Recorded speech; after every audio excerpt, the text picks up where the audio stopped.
Hello everyone, देखिए example 1.7 करेंगे। देखो इसमें क्या कहता है an electron falls through a distance of 1.5 centimetre. देखो यहाँ पर इलेक्ट्रॉन है ये, ठीक है, तो ये यहाँ से फॉल हुआ यहाँ तक, और ये जो डिस्टेंस है यहाँ से यहाँ तक का, ये कितना है डिस्टेंस 1.5 सेंटीमीटर का है। Clear. In a uniform electric field, ये इलेक्ट्रिक फील्ड बना हुआ जैसे ये ए फिगर में है, ठीक है। तो यूनिफॉर्म इलेक्ट्रिक फील्ड आपको पता है पैरेलल लाइंस होती है। यूनिफॉर्म इलेक्ट्रिक फील्ड का मतलब क्या है कि यहाँ पर पूरे में क्या होगा, इलेक्ट्रिक फील्ड की वैल्यू सेम रहेगी, ठीक है। और जिसका मैग्नीट्यूड कितना है 2.0 इंटू में 10⁴ न्यूटन पर कूलम। तो जो इलेक्ट्रिक फील्ड की जो वैल्यू है वो कितनी है 2.0 इंटू में 10⁴ न्यूटन पर कूलम है, ठीक है।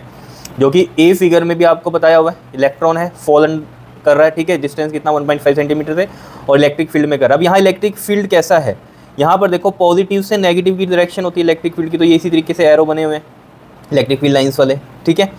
तो जो इलेक्ट्रॉन है आप खुद सोचो ज़रा, ये नेगेटिव है, इलेक्ट्रॉन क्या है नेगेटिवली चार्ज है, और ये इधर पॉजिटिव की तरफ आएगा ना, तो ये डायरेक्शन रहेगी इसकी, ठीक है। तो ऑब्वियसली बात है ये इस साइड अट्रैक्ट होगा। और वैसे भी आपको पता होना चाहिए इलेक्ट्रिक फील्ड की जो डायरेक्शन होती है, ठीक है, उसके अपोजिट इलेक्ट्रॉन मूव करता है। जैसे कि यहाँ पर आप देख लो इलेक्ट्रिक फील्ड की डायरेक्शन ये है, ठीक है, पॉजिटिव टू नेगेटिव, तो इलेक्ट्रॉन कैसे मूव करता है उसके अपोजिट डायरेक्शन में, बिकॉज उसका पॉजिटिव यहाँ होगा इलेक्ट्रिक फील्ड का, तो ये तो पॉजिटिव की तरफ ही आएगा ना, तो ये ऐसे डायरेक्शन बनेगी इलेक्ट्रॉन की, और इलेक्ट्रिक फील्ड की पॉजिटिव टू नेगेटिव है। क्लियर हो गई। तो यहाँ पर आपको मैं पहले ही बता देता हूँ कि यहाँ पर करना क्या है कि इस इलेक्ट्रॉन को यहाँ नीचे आने में कितना टाइम लगेगा, ये आपसे पूछता है, ठीक है। तो फिगर ए में भी यही कहता है, फिगर बी में अलग कहानी लगती है। इलेक्ट्रॉन की जगह क्या हो गया, अब यहाँ पर प्रोटॉन हो गया, देखो प्लस का चार्ज आ गया, और साथ में इलेक्ट्रिक फील्ड की डायरेक्शन भी रिवर्स कर दी है। देखो पहले ऊपर से नीचे की तरफ थी, अब नीचे से ऊपर की तरफ आ रही है, यानी कि पॉजिटिव ऊपर है नेगेटिव नीचे है, तभी तो positive to negative electric field की डायरेक्शन बनी। और मैग्नीट्यूड यही है इस केस में भी, बी वाले केस में भी। तो यहाँ पर भी प्रोटॉन के लिए बताना है आपको कि कितना टाइम लगेगा, पढ़ लो। देखो फिगर ए की कहानी बता दी, फिर कहता है direction of the field is reverse. ये बी फिगर में कह रहा है keeping its magnitude unchange, magnitude यही रहेगा, सिर्फ डायरेक्शन चेंज हुई है इलेक्ट्रिक फील्ड की, ठीक है। And a proton fall through the same distance, और प्रोटॉन फॉल कर रहा है अब सेम डिस्टेंस पे, ठीक है। क्लियर हुई, जो कि उसने बी फिगर में आपको बात कही है। तो मैंने दोनों फिगर की आपको बात बता दी। एक फिगर में क्या है इलेक्ट्रॉन आ रहा है ऊपर से नीचे, और इलेक्ट्रिक फील्ड की डायरेक्शन है यहाँ पर नीचे से ऊपर की तरफ, ठीक है। और यहाँ पर क्या हो रहा है बी फिगर में क्या हो रहा है, आपके पास इलेक्ट्रिक फील्ड को रिवर्स कर दिया, अब ये ऊपर से नीचे की तरफ है electric field, positive to negative, ठीक है। पॉजिटिव ऊपर चला गया, नेगेटिव नीचे आया, तो इलेक्ट्रिक फील्ड की डायरेक्शन बनेगी, मैग्नीट्यूड यही रहेगा इस केस में भी इलेक्ट्रिक फील्ड का। यहाँ इलेक्ट्रॉन की जगह प्रोटॉन आ गया, अब प्रोटॉन देखो प्लस का चार्ज है ना, तो प्लस किसकी तरफ अट्रैक्ट होगा, माइनस की तरफ अट्रैक्ट होगा, तो ये ऐसे आ रहा है। बात समझ में आ रही है ये नहीं आ रही है, बताओ। इलेक्ट्रिक फील्ड में अगर हम प्रोटॉन की डायरेक्शन देखें तो वो वही होती है जो इलेक्ट्रिक फील्ड की डायरेक्शन। देखो इलेक्ट्रिक फील्ड की डायरेक्शन है, प्रोटॉन की भी यही डायरेक्शन है। क्लियर है इतनी बात या नहीं, ठीक है। तो डायरेक्शन क्यों रहेगी सेम, क्योंकि ऑब्वियस सी बात है ये प्रोटॉन पे पॉजिटिव चार्ज है, ये नेगेटिव की तरफ जाएगा, और इलेक्ट्रिक फील्ड की डायरेक्शन भी क्या है पॉजिटिव टू नेगेटिव, और ये भी कैसे जा रहा है नेगेटिव की तरफ। इलेक्ट्रॉन के केस में उल्टा होता है, इलेक्ट्रॉन की डायरेक्शन इलेक्ट्रिक फील्ड की डायरेक्शन से अपोजिट होती है, बिकॉज इलेक्ट्रिक फील्ड की जो डायरेक्शन होती है पॉजिटिव टू नेगेटिव, और जो इलेक्ट्रॉन की जो डायरेक्शन होती है वो क्या होती है नेगेटिव चार्ज होता है, तो वो पॉजिटिव की तरफ जाता है, तो ये अपोजिट डायरेक्शन में जाती है। चलो ये तो कहानी बड़ी नॉर्मल सी थी, ये तो आपको फिगर देख के भी पता चलती है बात, ठीक है। अब मेन बात जो इसमें वो कहता है आपको क्या कहता है, compute the time fall in each case. दोनों केस में आपको टाइम बताना है कि गिरने का कितना है इनका इलेक्ट्रॉन का फॉल का मतलब, ठीक है। और contrast the situation with that of free fall under the gravity, ये हम बाद में बात करेंगे ग्रेविटी वाली, ठीक है, फ्री फॉल वाली, ठीक है। अभी हम सिर्फ यहाँ पर टाइम निकालते हैं, फिर ये बात करेंगे, 2 लाइनों का आंसर है लास्ट वाली बात का, तो ठीक है। तो सबसे पहले हम ये करते हैं ये कैलकुलेशन जो है ज़्यादा है, ठीक। देखो हमें इतना बात पता चल गई टाइम निकालना है, तो यानी कि यहाँ इक्वेशन ऑफ मोशन यूज़ होने वाली है, ठीक है। इक्वेशन ऑफ मोशन की अगर हम बात करें तो आपको पता है एक होती है v इक्वल टू में u प्लस AT, एक होती है s इक्वल टू में ut प्लस में हाफ AT स्क्वायर, ठीक है। इसलिए लिख रहा हूँ कि हमें तो यूज़ ये करनी है, लेकिन क्यों करनी है ये भी पता चल जाए आपको। v square minus u square equal to में 2as। अब देखो जरा हमारे पास ये डिस्टेंस है ये वाला, ठीक है, ये डिस्टेंस है कितना है ये s हमारे पास 1.5 सेंटीमीटर है, और अगर हम यहाँ a फिगर की बात कर रहे हैं अभी, ठीक है, तो यहाँ पर जो इलेक्ट्रॉन का जो चार्ज है वो है 1.6 इंटू 10⁻⁻19 कूलम होता है, और जो मास है इलेक्ट्रॉन का वो आपको पता होना चाहिए 9.1 इंटू में 10⁻31 kg होता है। क्लियर है, इन सब की अभी ज़रूरत पड़ने वाली है। सबसे पहले यहाँ पर देखो जरा आप, यहाँ पर ये इक्वेशन मैं क्यों कह रहा हूँ कि यूज़ करनी पड़ेगी आपको। देखो अगर हम यहाँ इक्वेशन ऑफ मोशन की कहानी देख रहे हैं तो ये अभी रेस्ट पे है, रेस्ट से ही नीचे जाएगा, तो इनिशियल कंडीशन में क्या है ये रेस्ट पे है, तो ये यहाँ पर u क्या होगा इस केस में 0 हो जाएगा, u 0 हो गया। तो u भी हमें पता है, s भी पता है, तो देखो इस केस में तो ये तो यूज़ होगा ही नहीं, क्यों नहीं होगा, यहाँ से अगर हम टाइम निकाल लेंगे तो v नहीं पता हमें, a तो चलो हम निकाल लेंगे ही, निकालना ही पड़ेगा हमें a, तो तीनों ही केस में a आता है क्योंकि a तो निकालना ही पड़ेगा, ठीक है। इस केस में अगर हम देखें, चलो लास्ट वाला केस भी देख लो, क्या है यहाँ पर v आ जाता है, तो v हमारे पास है नहीं, फाइनल वेलोसिटी तो नहीं है हमारे पास, सिर्फ इनिशियल वेलोसिटी। तो इनिशियल वेलोसिटी के केस में सिर्फ ये वाली बात बनती है, तो यहाँ पर एस भी है हमारे पास, इनिशियल भी है, और ए तो हम निकाल ही लेंगे। ए तो देख लो तीनों केस में था, तो इसकी तो कहानी है ही नहीं है। बाकी सब चीज़ों को देखो आप क्या है हमारे पास क्या नहीं है। तो ये केस हमारा लगेगा, ठीक है जी। तो हम ये केस लगाते हैं यहाँ पर, देखो एस इज इक्वल टू में यू टी प्लस में हाफ ए टी स्क्वायर। तो देखो u 0 है तो ये पूरी टर्म तो 0 हो गई, प्लस में यहाँ बचा 1/2 ए टी स्क्वायर, और s हमें पता ही है, ठीक है। अब यहाँ निकालना है एक्सेलरेशन। एक्सेलरेशन देखो ज़रा, एक्सेलरेशन का फॉर्मूला क्या बनेगा, देखो आपको इतनी बात पता है F इज इक्वल टू क्या होता है, मास इंटू में एक्सेलरेशन। तो एक्सेलरेशन यहाँ से निकल गया हमारा F/m। लेकिन अब फोर्स भी हमें निकाल, मास तो चलो हमें पता है इलेक्ट्रॉन का कितना है, फोर्स कैसे निकाल लोगे। एक तो होता है कूलम्स लॉ वाला फॉर्मूला, Q1 Q2 अपॉन में क्या होता है 1/4πε0 Q1 Q2 अपॉन में r²। एक तो वो है, यहाँ पर हमें चार्ज दो इस तरीके से तो दिए नहीं हुए। तो फोर्स का एक और फॉर्मूला होता है अगर आपको याद हो, F इज इक्वल टू में क्या होता है QE। ये कहाँ से आया, E इज इक्वल टू में आपको पता होता है F अपॉन में Q होता है हमारे पास, अगर आपने लेक्चर देखे हुए तो पता होगा आपको। तो वहाँ से आया ये F इज इक्वल टू में Q इंटू में E। तो ये रख देंगे हम यहाँ, क्यों, क्योंकि चार्ज भी पता है हमें कितना है और इलेक्ट्रिक फील्ड भी पता है। तो यहाँ हम रख देंगे QE और ये मास m। मास किसका है, ये इलेक्ट्रॉन का है, और ये एक्सेलरेशन भी किसका है, इलेक्ट्रॉन का है। समझ रहे हो, ये वैल्यू हम यहाँ पुट कर देंगे, कोई दिक्कत वाली बात नहीं है। देखो सबसे पहले तो यहाँ पर देखो ज़रा, S इज इक्वल टू में 1/2 ए टी स्क्वेयर आ रहा है। अब हमें क्या चाहिए यहाँ से t, तो टी स्क्वेयर देखो क्या बनेगा यहाँ से 2s अपॉन में a, और ये a कौन सा है, ये इलेक्ट्रॉन का एक्सेलरेशन वाला a है, ठीक है। तो यहाँ पर ये रखेंगे वैल्यू ये वाली, ठीक है। तो 2s अपॉन में a, e की वैल्यू कितनी है QE अपॉन में ME, वो ME ऊपर चला जाएगा, ठीक है। और ये t है तो t स्क्वायर है, तो सिंपल t हम कैसे लिखेंगे, यहाँ पर स्क्वायर रूट आ जाएगा, है ना। Square root on both side, इधर का स्क्वायर रूट स्क्वायर से कट जाएगा तो t बचेगा, और इधर स्क्वायर रूट रह गया ये। अब ये फॉर्मूला बन गया ना हमारे पास। अब इसको मैं डायरेक्ट यहाँ पर रखूँगा और आंसर निकाल लेंगे हम। देखो ज़रा यहाँ मैं लिखता हूँ, जो ये फॉर्मूला आया हमारे पास टाइम का, ये आया है 2s mass of electron upon में q इंटू में e। ये फॉर्मूला आया। अब देखो वैल्यूज़ पुट करनी है और कुछ नहीं करना। देखो जी 2 इंटू में डिस्टेंस है हमारे पास 1.5 सेंटीमीटर, इसको मीटर में जब हम करेंगे तो 1.5 अपॉन में 100 करोगे, वो 100 यानी कि 10 की पावर 2 है नीचे, उसको ऊपर करूँगा तो 10 की पावर -2 मीटर बन जाएगा ये, ठीक है। तो यहाँ पर लिखते हैं, ये क्या लिखेंगे बताओ, 1.5 इंटू में 10 की पावर -2, और मास ऑफ इलेक्ट्रॉन है हमारे पास 9.1 इंटू में 10 की पावर -31, ठीक है। अपॉन में चार्ज आपको पता ही है 1.6 इंटू 10 की पावर -19, और इलेक्ट्रिक फील्ड आपको पता है, देखो ये है 2.0 इंटू में 10 की पावर 4। अब 2.0 है ना, से 2 भी लिख सकता हूँ। देखो 0.0 पॉइंट हटाया 10 लगेगा, ये कट गया, तो 2.0 है तो 2 भी लिख सकता हूँ, कोई दिक्कत वाली बात नहीं है, ठीक है। तो कहीं कन्फ्यूजन होती है कि 2.0 को 2 क्यों लिख दिया, तो ये इस तरीके से हमने लिख दिया, ठीक है। तो 2 इंटू में 10 की पावर 4 न्यूटन पर कूलम क्या है हमारे पास, इलेक्ट्रिक फील्ड है, ठीक है। न्यूटन पर कूलम क्यों है इसकी यूनिट, यहाँ से देख लो। ई का फॉर्मूला क्या है हमारे पास, F/Q, तो न्यूटन, और चार्ज का कूलम न्यूटन पर कूलम, है ना, ठीक है। तो ऐसे फंडे अपने क्लियर रखने। देखो जब कैलकुलेशन ही है, देखो ये 2 से तो ये 2 कट गया। अब देखो ज़रा यहाँ ये 1.5, ये 9.1, और नीचे कितना है हमारे पास 1.6 है, ठीक है। अब ये पावर्स को सोल्व करो। देखो 10 की पावर -31 और -2 कितना बन गया, ये 10 की पावर माइनस के, यहाँ कर दूँ अलग से, 10 की पावर माइनस का 33, और नीचे देखो -19 + 4 माइनस का 15, 10 की पावर -15 है, ठीक है। तो ये देखो 10 की पावर -33 और ऊपर जाके प्लस का 15 बन गया। तो 33 में से 15 माइनस करो, 13 में से 5 गया 8, और 2 में से 1 गया 1, ठीक है। तो 18 बचा, तो यानी कि माइनस का 18 है ना, -33 है ना, साइन विच इज़ ग्रेटर। तो 10 की पावर कितना बचा यहाँ, माइनस का 18 बचा, ठीक है। समझ पा रहे हो ना ये बातें तो सब। तो बस यहाँ पर लिख दो आप 10 की पावर -18, ठीक है, और पूरे का क्या है, स्क्वायर रूट है, ठीक। अब देखो यहाँ पर 10 की पावर जो -18 है, ठीक है, इसको मैं लिख सकता हूँ, देखो कैसे, 10 की पावर -9 इंटू में 10 की पावर -9 लिख सकता हूँ ना ऐसे, समझ रहे हो, 9 और 9 18। तो ऐसे इसको ब्रेक कर सकता हूँ।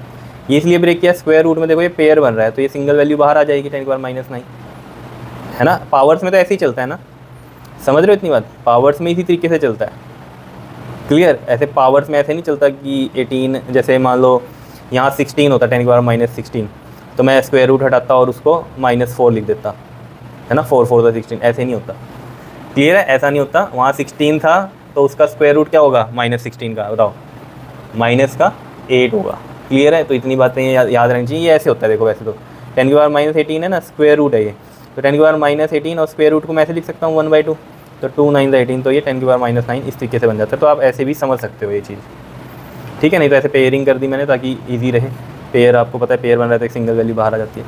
चलो जी, अब ये 1.5 को मल्टीप्लाई कर दो 9.1 से। तो कैसे करते हैं, पहले नॉर्मल मल्टीप्लाई करो, 15 को 1 से किया, फिर 9 को करो, 9 5 ज़ा 45, 9 1 ज़ा 9 और 4 कितना हो गया 13। तो ये 5 6 3 1 ये आ रहा है 1365। और देखो एक इधर पॉइंट है एक इधर, टोटल 2 पॉइंट हो गए तो 2 पॉइंट इधर से लगा दो। ऐसे करते हैं इसको सोल्व, ठीक है। तो 13.65 हो गया और नीचे है 1.6। अब देखो इनके पॉइंट जब हटेंगे तो देखो ज़रा किस तरीके से हमारे पास हो जाएगा ये 1365 का 100 लगेगा नीचे, समझ रहे हो, मान लो ऐसे, ठीक है। और 1.6 का क्या लगेगा नीचे 10। देखो 1.6 का जो 10 लगेगा वो मैं ऊपर लगा दूँ ऐसे, ठीक है।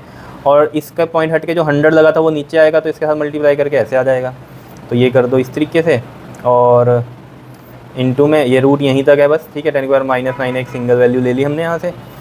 अब ये देखो 5 पे ये चला जाएगा, देखो 5 2 ज़ा 10, 5 7 ज़ा 35 एंड 5 3 ज़ा 15। इस तरीके से 5 3 ज़ा 15, 5 2 ज़ा 10। तो 273/32 है ये, ठीक है। तो 273 को 32 से डिवाइड करो जी, 273 को 32 से डिवाइड करो। देखो 32 को आप करोगे जब मल्टीप्लाई तो 32 8 ज़ा करना, ठीक है। 32 8 ज़ा कितना होता है 256 और ये 13 में से 6 गया कितना होगा 7 और 6 में से 5 गया 1, ठीक है। और एक 0 आएगी तो यहाँ पॉइंट लग जाएगा। फिर 32 को 5 से करना, ठीक है। तो ये आएगा आपके पास 160 और ये 0 और ये 1 और एक 0 और लेंगे। फिर आप किससे कर सकते हो इसको, 32 को 3 से कर लो, ठीक है।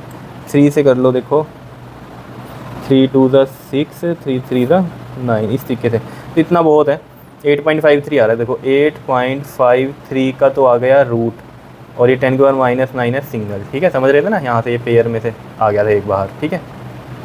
अब 8.53 का रूट करना है। अब स्क्वायर रूट कैसे करते हो आपको आता है करना, बताओ। ये आता है लॉन्ग डिवीजन मेथड ये वाला। 8.53 पॉइंट के इधर 2 के पेयर ऐसे चलते हैं, ठीक है। और पॉइंट से इधर भी 2 के पेयर चलते हैं। अब इधर सिंगल वैल्यू है तो सिंगल ऐसे रखो, ठीक है। इस तरीके से चलते हैं, पॉइंट से इधर पेयरिंग करते हैं, पॉइंट से इधर अलग पेयरिंग करते हैं, ठीक है।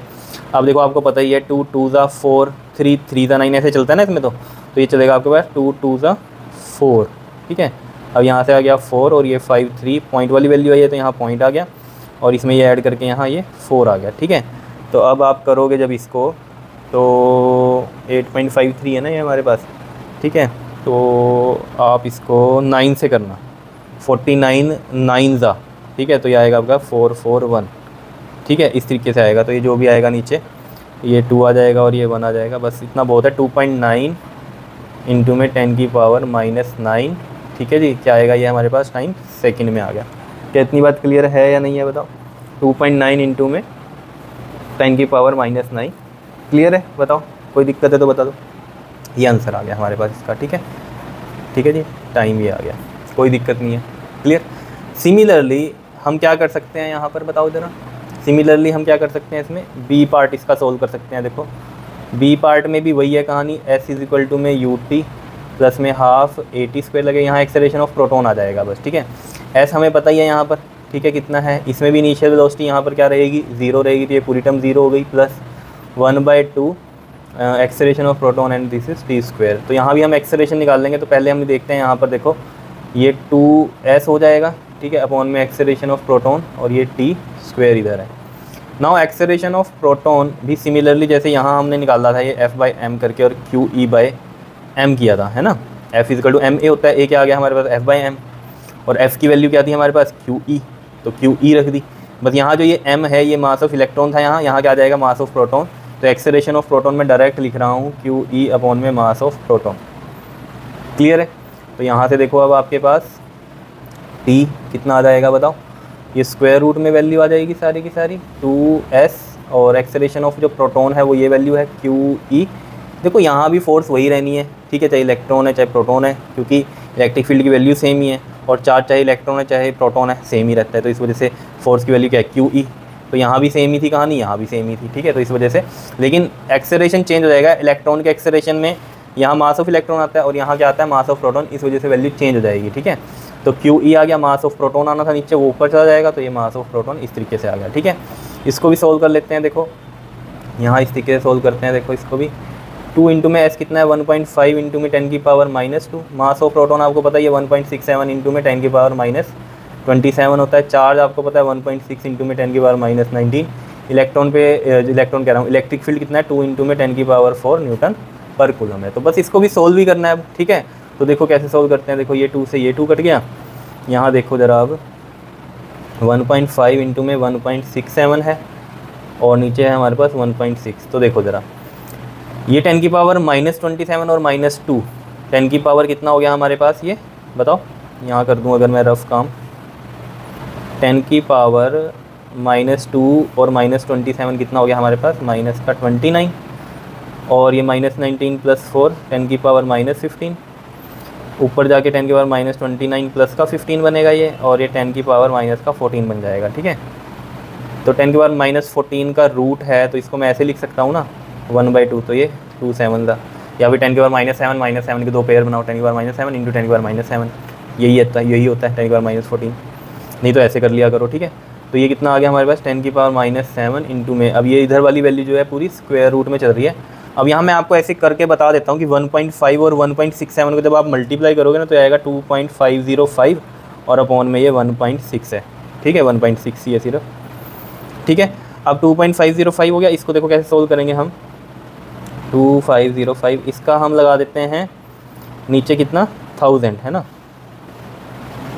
1000 लग गया, और इसको पॉइंट हटाया था तो वो 10 नीचे लगा था, वो 10 ऊपर चला गया। समझ रहे हो क्या किया है भाई, इसका पॉइंट हटाया वो 10 नीचे आया वो ऊपर लगा दिया मैंने, तो ये 0 लगा दी यहाँ इंटू 10 किया तो, और इसका पॉइंट हटा तो 1000 लगा था वो यहाँ मल्टीप्लाई कर दिया। अब एक 0 से ये 0 कट गई, अब ये 5 5 था और 0 2 5 1 था 5 हो गया, 5 3 था 15, 5 2 था 10 और ये 0 320 हो गया, ठीक है। तो ये 501 आ रहा है और कितना आ रहा है हमारे पास 320 आ रहा है, ठीक है। अब देखो ज़रा यहाँ पर आप 501 को 320 से, ठीक है ना, 501 है ना आपके पास, इसको 320 से डिवाइड करो ज़रा, देखो ये 10 की पावर -7 तो चल ही रहा है। 501 को 320 से जब आप डिवाइड करोगे तो आपके पास वैल्यू आएगी 1.5656 करके देख लेना यार, ठीक है। अब नहीं तो बहुत लेंथी हो जाएगा ये, इस वजह से, ठीक है। कर लेना, यहाँ मैंने आपको बता ही दिया कैसे करना है, बस यही है, सिंपल डिवीजन ही तो है इसका। हाँ मैं अब ये निकाल के दिखा देता हूँ आपको, ये स्क्वायर जो रूट है वो देखो ज़रा 15656 ऐसे है, ठीक है। देखो दो के इधर पेयर बन गए और इधर पॉइंट से इधर इस तरीके से पेयर बनता है। अब सिंगल वैल्यू तो सिंगल ही रखेंगे, तो 1 1 दा 1 हो गया, ठीक है। अब यहाँ कितना आया, ये 5 6 उतर गया पॉइंट के बाद, तो यहाँ भी पॉइंट आएगा और यहाँ आएगा ये 2, ठीक है। अब ये 2 पे चला जाएगा क्योंकि 3 पे करेंगे, 3 3 2 6 नहीं 2 पे जाएगा, तो यहाँ 2 आ जाएगा, है ना। तो 2 से किया तो 2 2 दा 4 2 2 दा 4 हो गया, ठीक। समझ रहे हो ना कैसे करते हैं लॉन्ग डिवीजन। 2 और ये 1 आ गया। अब यहाँ भी अगेन 5 6 उतरेगा और 2 इसमें ऐड हो जाएगा, ये वाला वैल्यू इसमें ऐड होगी, तो ये 4 और ये 2 ही रहा। अब यहाँ एक ऐसी वैल्यू रखनी है जो यहाँ होगी वही यहाँ होगी, तो ये किस पे चला जाएगा, मान लो ये 5 पे गया हमारा, तो 245 को 5 से मल्टीप्लाई करोगे ना तो ये आपके पास 1225 आएगा, ठीक है। बस आगे जो भी आएगा 1 और ये 3, ठीक है। तो बस इतना बहुत है। तो ये आ रहा है आपके पास 1.25 इंटू में 10 की पावर -7। अब ये देख लेना यहाँ पर क्या है ना कि जैसे इसको हमने डिवाइड किया तो आगे बहुत सोन चलेगा इस तरीके से, तो करते करते यहाँ भी थोड़ी वैल्यू बढ़ सकती है। तो आप देखना बुक में इसको अप्रोक्सीमेट 1.3 लिखा हुआ है, ठीक है। तो मैं भी वही लिख रहा हूँ, ये भी लिखोगे तो ये भी सही है, कोई दिक्कत नहीं है। कोई एग्ज़ाम में तो आपको पता नहीं होगा बुक में कि क्या लिखा हुआ है, तो जो आ रहा है वही लिखोगे। लेकिन मैं आपको बता रहा हूँ कि वो तो पूरा लेंथी वाली कैलकुलेशन लिखी होती है बुक में, उसी के अकॉर्डिंग कैलकुलेटर्स करके ही यहाँ लिखा होता है, ठीक है। तो उस तरीके से देखो तो बहुत वैल्यू आएगी यहाँ आगे तक, फिर उसी के अकॉर्डिंग उसका स्क्वायर रूट लेंगे तो वो वैल्यू बढ़ जाएगी, और बढ़ेगी तो फिर आता है वो अप्रॉक्सीमेट 1.3 उसने इस तरीके से लिखा है। क्लियर। तो आपको समझ में आ गया कि 1.3 वहाँ क्यों लिखा है, ठीक है। वैसे आप सॉल्व करोगे तो आपका 1.25 ही आएगा। क्लियर है, कोई दिक्कत नहीं है, ठीक है। बुक में आप देख लेना। तो ये आ गया हमारे पास टाइम किसका, प्रोटॉन का, और ये टाइम किसका आया था, इलेक्ट्रॉन का आया था। कोई दिक्कत इसमें, ठीक है जी, कोई दिक्कत नहीं है, ठीक है। अब देखो ज़रा, अब यहाँ पर आप इसमें ये चीज़ सोचो ज़रा, किसमें कम टाइम लग रहा है, कम टाइम इसका है। यहाँ देखो टाइम के पावर -9 है, -9 बहुत छोटी वैल्यू है एज़ कम्पेयर टू -7। टाइम के पावर -7 बड़ा है ना। देखो यार एक चीज़ ऐसे सोचो, जैसे 10 की पावर 9 है, 10 की पावर 7 है, कौन बड़ा है इसमें, ये बड़ा है, ठीक है। लेकिन अगर ये यहाँ पर माइनस लग जाए तो ये चीज़ उल्टी हो जाती है, ये बड़ा है, ठीक है। ये चीज़ पता ही है आपको, माइनस में तो यही कहानी चलती है, ठीक है। तो ये बड़ा टाइम, ये इसमें ज़्यादा टाइम लगा, इसमें ज़्यादा टाइम लगा, और इसमें क्या है हमारा कम टाइम लगा, ठीक है। तो अगर इसमें कम टाइम लगा तो यानी कि यहाँ पर एक्सेलरेशन ज़्यादा रहा होगा और इसमें एक्सेलरेशन कम रहा होगा, तभी ऐसा हुआ होगा, है ना। तो जो यहाँ पर कहता है ना कि ग्रेविटी की कहानी बताओ यहाँ पर, अब देखो ज़रा, जब ये नीचे फॉल कर रहे हैं तो यहाँ हमने ग्रेविटी को निगलेक्ट कर दिया, बिकॉज एक्सेलरेशन ड्यू टू जो ग्रेविटी होती है वो कितनी होती है आपके पास 9.8 मीटर पर सेकंड स्क्वायर, ठीक है। लेकिन अगर इनकी आप निकाल लोगे ना यहाँ एक्सेलरेशन इन दोनों की, तो ये आएगी हमारे पास 10 की पावर 12 के आसपास। अगर हम प्रोटॉन की निकाल लेंगे 10 की पावर 12 मीटर पर सेकंड स्क्वायर, देख लो कितना ज़्यादा है, इस ऑर्डर में आएगी। और इलेक्ट्रॉन का एक्सेलरेशन निकालेंगे 10 की पावर 15 समथिंग में आएगा। तो देखो जैसे मैंने एक्सेलरेशन ऑफ इलेक्ट्रॉन ये था, यहाँ वैल्यू रखोगे तो इलेक्ट्रॉन का एक्सेलरेशन आ जाएगा, देख लेना, इन ऑर्डर टू 10 की पावर 15 में आएगा मीटर पर सेकंड स्क्वायर। देखो कितना ज़्यादा है एक्सेलरेशन ड्यू टू ग्रेविटी से, तो समझ रहे हो बात को। तो फिर इसको निगलेक्ट ही करना है हमें, ठीक है। मैं यहाँ निकाल के दिखा देता हूँ आपको एक्सेलरेशन प्रोटॉन का। एक्सेलरेशन ऑफ प्रोटॉन ये था हमारे पास QE/mp। तो Q कितना है 1.6 इंटू में 10 की पावर -19, E हमें पता है 2 इंटू में 10 की पावर 4, और मास ऑफ प्रोटॉन हमें पता है 1.67 इंटू में 10 की पावर -27 है। तो इसको हम सोल्व करेंगे ना जब, तो आप देखना यहाँ पर, जैसे हम यहाँ सोल्व करें अगर, देखो -19 + 4 माइनस का 15 बन गया ये, है ना, 10 की पावर माइनस का 15, और नीचे है 10 की पावर -27, तो 10 की पावर -15 प्लस का 27, तो कितना बनेगा ये हमारे पास 10 की पावर 12, ठीक है। सोल्व करोगे ना तो 10 की पावर 12 बनेगा, 27 में से 15 माइनस करोगे तो 12 बनता है, ठीक। तो प्लस का 10 की पावर 12, तो ये आ गया, यही मैं आपको कह रहा था कि ये ऑर्डर ऐसा ही आएगा इसका। और यहाँ बच गई ये वैल्यू 1.6 इंटू 2 इज़ 3.2, और ये कितना है हमारे पास 1.67। तो देखो ज़रा 1.67 का पॉइंट हटाएंगे तो 100 लगेगा, वो 100 ऊपर चला जाएगा, ठीक है। और इसका पॉइंट हटाया हमने तो उसका 10 नीचे आएगा, तो ये 0 यहाँ लगा दी, 1 कर दिया। अब इसको आप कर लेना 320 को 167 से डिवाइड, ठीक है। तो ये आपके पास अप्रोक्सीमेट ऐसे 1.9 इंटू में आएगा, और ये 10 की पावर 12 है और मीटर पर सेकंड स्क्वायर। तो ये एक्सेलरेशन ऑफ प्रोटॉन आ गया। तो यहाँ पर हम ये लाइन लिख सकते हैं क्या, कि जो वैल्यू है G की, ठीक है, वो क्या है हमारे पास, बताओ, बहुत छोटी है एज़ कम्पेयर टू जो ये वैल्यू है। तो इसलिए हम क्या करते हैं, एक्सेलरेशन जो है ग्रेविटी वाला, वो क्या करते हैं, हम इग्नोर करते हैं, ठीक है। तो जैसे इसका आया इतना, आप बुक में देखना, उसने लिख रखा है कि इलेक्ट्रॉन का निकाल लोगे वो इससे भी ज़्यादा होगा, ठीक है, वो 10 की पावर 15 ऑर्डर का आएगा अगर यहाँ आप निकालोगे, क्योंकि यहाँ वैल्यू चेंज होगी किसकी, मास ऑफ इलेक्ट्रॉन की यहाँ वैल्यू चेंज होगी, ठीक है। तो ये 10 की पावर किस में आ जाएगा, 15 में आएगा यहाँ पर, ठीक। तो यहाँ हम एक स्टेटमेंट लिख सकते हैं कि acceleration due to gravity is ignored, ठीक है। क्या रीज़न था ये, क्योंकि ये बहुत ही ज़्यादा है। क्लियर। तो ये थी बस कहानी, आप देख लेना किस तरीके से ये किया है हमने, ठीक है। बहुत ही सिंपल था, मेन था कैलकुलेशन वाला पार्ट, ठीक है। तो वो समझ में आ ही गया होगा आपके, और क्वेश्चन भी समझ में आ गया होगा, ठीक है। इंपॉर्टेंट क्वेश्चन है, ठीक है, लेकिन ईजी है, अगर प्रैक्टिस करोगे आप तो बहुत ही ईजी होने वाली है आपके लिए फिजिक्स। क्लियर, कर लोगे, दिख रहा है ये पूरा का पूरा, ठीक है। तो कर लेना सॉल्व इसको आराम से बैठ के, खुद से ट्राई करना, ठीक है। बहुत ईजी है, शुरू में लगता है मुश्किल, लेकिन सब ईजी है। क्लियर, ओके जी, थैंक यू।